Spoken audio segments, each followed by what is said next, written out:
இந்த தோல்வி அப்படின்ற ஒரு பிரச்சனைக்கு வந்த பிறகு காங்கிரஸ் கட்சிக்குள்ள பல்வேறு தலைவர்கள் பல்வேறு விதமான கருத்துக்களை சொல்றாங்க.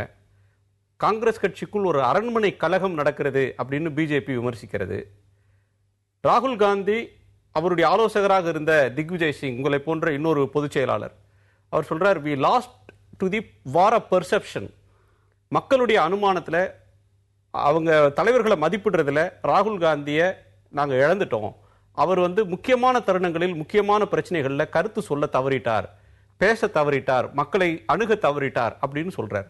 இதுல ராகுல் காந்தி தான் உங்க கட்சியோட எதிர்காலம் அப்படின்னு நீங்க சொல்ற நேரத்தில் அவர் இன்னமும் வீரியத்தோட செயல்பட்டு இருக்கணும், வேகத்தோட செயல்பட்டு இருக்கணும் அப்படின்னு நீங்க எதிர்பார்க்குறீங்களா?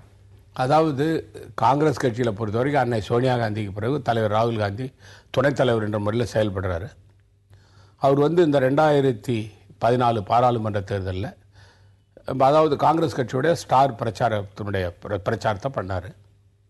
அன்னை சோனியா காந்தியும் பண்ணாங்க, டாக்டர் மன்மோகன் சிங் பண்ணார்.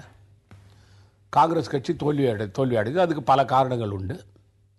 இதில் காங்கிரஸ் கட்சியுடைய தலைமையை பொறுத்த வரைக்கும் அவங்களுக்கு மட்டும் பொறுப்பு கிடையாது, பதவி அனுபவிச்சு எங்களுக்கும் பொறுப்பு உண்டு, பொதுச் செயலாளருக்கும் பொறுப்பு உண்டு. அதாவது தலைவர் ராகுல் காந்தி மேலே மட்டும் குறை சொல்லிட்டு நான் பொதுச் செயலாளர் இருந்து முன்னாள் முதலமைச்சராக இருந்துட்டு பாராளுமன்ற உறுப்பினராக இருந்து கொண்டு பொதுச் செயலாளராக இருந்து கொண்டு தலைவர் ராகுல் காந்தி மட்டும் பொறுப்பு சொல்ல, எல்லாருக்கும் பொறுப்பு உண்டு. அதாவது தலைவர் ராகுல் காந்தியை பொறுத்த வரைக்கும் அவரால் முடிஞ்ச வரைக்கும் செஞ்சார். ஆனால் மக்கள் மத்தியில் ஒரு மனமாற்றம் இருந்தது.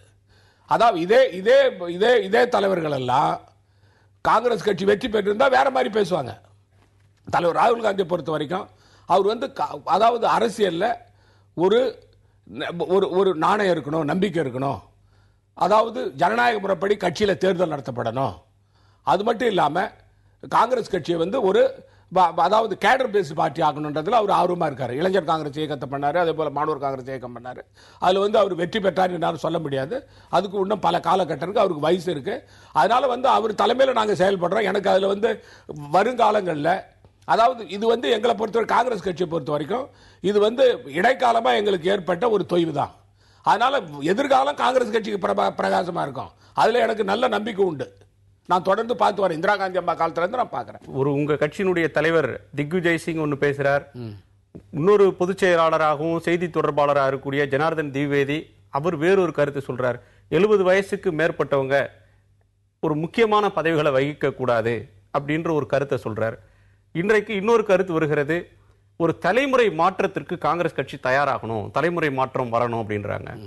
இந்த கருத்தை நீங்க எப்படி பார்க்குறீங்க? அதாவது இந்த நாடு எப்படி ஜனநாயக நாடோ அதே போல காங்கிரஸ் கட்சி ஒரு ஜனநாயகம் உள்ள கட்சி. மாறுபட்ட கருத்தை சொல்லக்கூடாதுன்றது அந்த சர்வாதிகாரம்லாம் மாநில கட்சிகளுக்கு தான் உண்டு. மாநில கட்சியில் யாரும் வாய் தரக்கூடாது. அது காங்கிரஸ் கட்சியில் கிடையாது. ஆனால் பாரதிய ஜனதா கட்சியில் இதே நிலைமை தான், அந்த மாநில கட்சிகள் நிலைமை தான். மாநில கட்சிகள் தான் யாரை சொல்கிறேன்னு உங்களுக்கு தெரியும். ஆனால் காங்கிரஸ் கட்சியை பொறுத்த வரைக்கும் மாறுபட்ட கருத்துக்களை தலைவர்கள் சொல்லுவாங்க.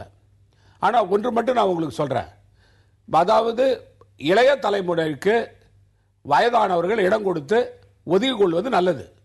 ஏன்னு சொன்னால் இப்போ மக்களுடைய எண்ணங்கள், அபிலாஷைகள், இளைஞர் சமுதாயத்தினுடைய எண்ணங்கள்லாம் மாறுபட்டு கடந்த காலத்தில் நம்ம தேர்தல் பிரச்சாரம் பண்ண மாதிரி இப்போ பண்ண முடியல. இப்போ எல்லாம் ட்விட்டரு, ஃபேஸ்புக்கு, எஸ்எம்எஸ் இதுதான் போயிட்டு இருக்கு.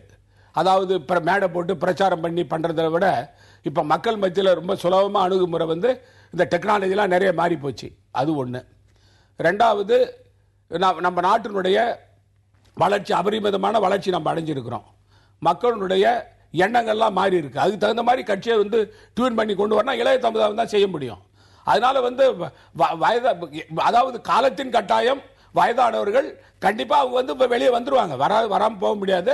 இளைய சமுதாயம் எடுத்துக்கணும். காங்கிரஸ் கட்சியை பொறுத்தவரை இளைய சமுதாயம் கண்டிப்பா எடுத்துக்கும். ராகுல் காந்தியை விமர்சிக்கக்கூடிய சில தலைவர்கள்ட்ட கட்சிக்குள் இருந்து கொண்டு கட்சியின் தலைமைக்கு மாறுபட்ட கருத்தை சொல்றவங்கள வாயை மூடி இருங்கள், இருக்க சொல்லுங்கள் அப்படின்னு சொல்லி இளைஞர்களாக இருக்கக்கூடிய அகில இந்திய செயலாளர்கள், காங்கிரஸ் கட்சியினுடைய அகில இந்திய செயலாளர்கள் மனு கொடுத்திருக்கிறாங்க, தங்களுடைய கருத்தை தெரிவிச்சிருக்கிறாங்க. அந்த கருத்தை உங்கள வர்ற ஒரு டிசன்ட்ட வாய் அடைக்கிற ஒரு செயலா பார்க்கறீங்களா? நாம் நம்முடைய கடமை செஞ்சோமா கட்சியினுடைய வளர்ச்சிக்கு அல்லது ஆட்சி கொண்டு வர்றதுக்கு? ஒருத்தவங்களை விமர்சனம் பண்றதுக்கு முன்ன நம்முடைய நிலை என்ன, அதை நம்ம பரிசீலனை பண்ணி அதுக்கு பிறகுதான் நம்முடைய கருத்தை சொல்லணும்.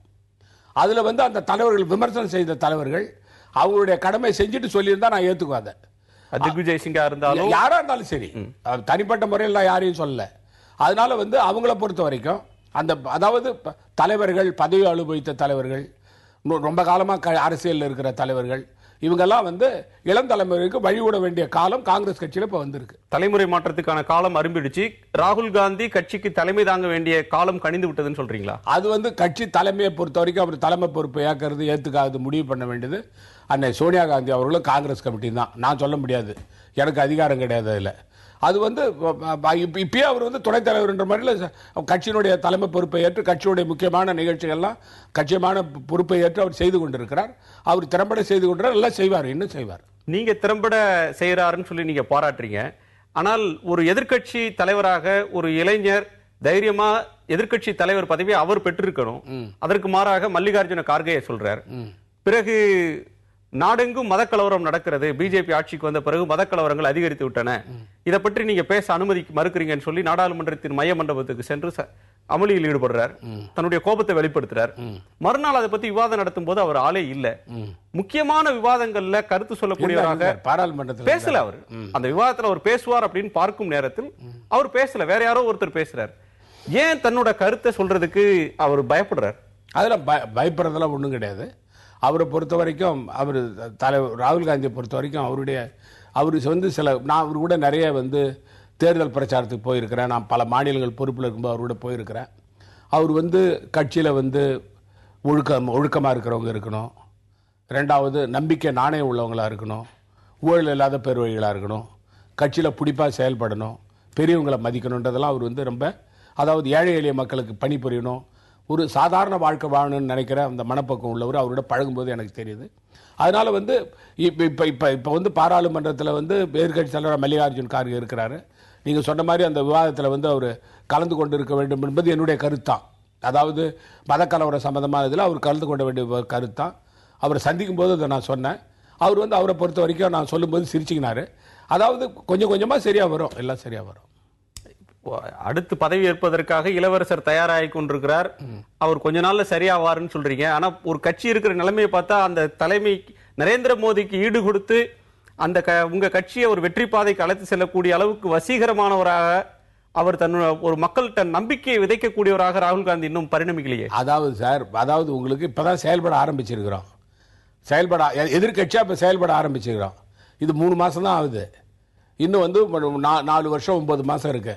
அதனால கண்டிப்பா அவர் தலைமை பொறுப்பை ஏற்று கண்டிப்பா நரேந்திர மோடி இல்லாம எந்த தலைவராக இருந்தாலும் சரி, பாரதிய ஜனதா தலைவராக இருந்தாலும் சரி, அவர்களுக்கு ஈடு கொடுக்கறது மட்டும் இல்லை, அவங்கள விட மிக சிறப்பாக செயல்பட்டு நம்ம காங்கிரஸ் கட்சியை தூக்கி நிறுத்துவார். மறுபடியும் காங்கிரஸ் ஆட்சி கடந்த 5 ஆண்டுகளுக்கு பிறகு வருகின்ற சூழ்நிலையை ராகுல் காந்தி அவர்கள் உருவாக்குவார் என்ற நம்பிக்கை எனக்கு இருக்கிறது. பிரியங்கா காந்தி வந்தால் காங்கிரஸ் கட்சியுடைய வெற்றி வாய்ப்பு, அதனுடைய புனரமைப்பு என்பது, மறுமலர்ச்சி என்பது சாத்தியப்படும். பிரியங்கா காந்திக்கு ஒரு வசீகரம் இருக்கு, அவர் தீவிர அரசியலில் ஈடுபடணும் அப்படின்னு சொல்லக்கூடிய காங்கிரஸ்காரங்களும் இருக்காங்க. நீங்க அந்த கருத்தை எப்படி பார்க்கிறீங்க? அதாவது பிரியங்கா காந்தி அம்மையாரை பொறுத்த வரைக்கும் அவங்க அன்னை சோனியா காந்தி அவர்களுக்கும் தலைவர் ராகுல் காந்தி அவர்களுக்கும் அந்த 2 தொகுதிகள்லையும் பாராளுமன்ற தொகுதியில் தேர்தல் பணி அவங்க தொடர்ந்து புரிஞ்சு வராங்க. அதுவும் அந்த தொகுதிகளுடைய வளர்ச்சிக்கு அவங்க பெரிய அளவில் அவங்களுடைய பங்கு இருக்கு. அவங்களே தெளிவாக சொல்லியிருக்கிறாங்க, நான் தீவிர அரசியலுக்கு வரமாட்டேன்னு சொல்லிட்டாங்க. அதனால் அதை பற்றி நம்ம பேசுறது சரியான கருத்தாக இருக்காது என்று நான் நினைக்கிறேன். நரேந்திர மோடி சொன்னார் தேர்தல் காலகட்டங்களில் காங்கிரஸ் இல்லாத ஒரு இந்தியாவை உருவாக்குவோம்னார். அது ஏறத்தாழ 44 சீட்னு உங்களை முடக்கி காங்கிரஸ் கட்சியை ஒரு மாநில கட்சி அளவு கொண்டு வந்துட்டாங்க.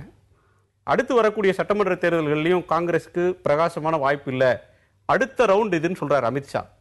காங்கிரஸை இல்லாத இந்தியாவை உருவாக்குறதுல முதல் ரவுண்ட் நாடாளுமன்ற தேர்தல், அடுத்து வர்ற சட்டமன்ற தேர்தல்களையும் அதுதான் நடக்க போகுதுன்றாங்க. காங்கிரஸ் இல்லாத ஒரு இந்தியாவுக்கு மக்கள் தயாராயிட்டாங்கன்னு சொல்ல முடியுமா? அது மாதிரி ஒன்றும் கிடையாது. அதாவது இந்த நாட்டுக்கு சுதந்திரம் வாங்கி கொடுத்த கட்சி காங்கிரஸ் கட்சி. இந்த நாட்டு மக்களுடைய நலனில், அதாவது எந்த சமுதாய மக்களாக இருந்தாலும் சரி, சிறுபான்மையராக இருந்தாலும் சரி, ஆயுதிராவிட மக்கள், பிற்படுத்தப்பட்டவர்கள், தாழ்த்தப்பட்டவர்கள், மலைவாழ் மக்கள், இவங்களுக்கு அனைத்து தரப்பு மக்களுக்கும் பாதுகாப்பு அளிக்கின்ற இயக்கமாக காங்கிரஸ் கட்சி தொடர்ந்து இருந்து வந்திருக்கு. இன்னும் தொடர்ந்து நாங்கள் இருப்போம்.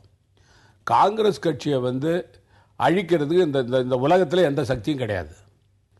காங்கிரஸ் கட்சி வந்து பரிணமித்து வருமே தவிர, காங்கிரஸ் கட்சி தோல்வி அடைந்தாலும் கூட வெற்றி பெற்று வரும். ஆனால் காங்கிரஸ் கட்சி இல்லாத ஒரு இந்தியாவை உருவாக்கும்னு சொல்லி நரேந்திர மோடி சொல்கிறது அது பகல் கனவு. நரேந்திர மோடி இல்லாத பாரதிய ஜனதா கட்சி இருக்கலாம்.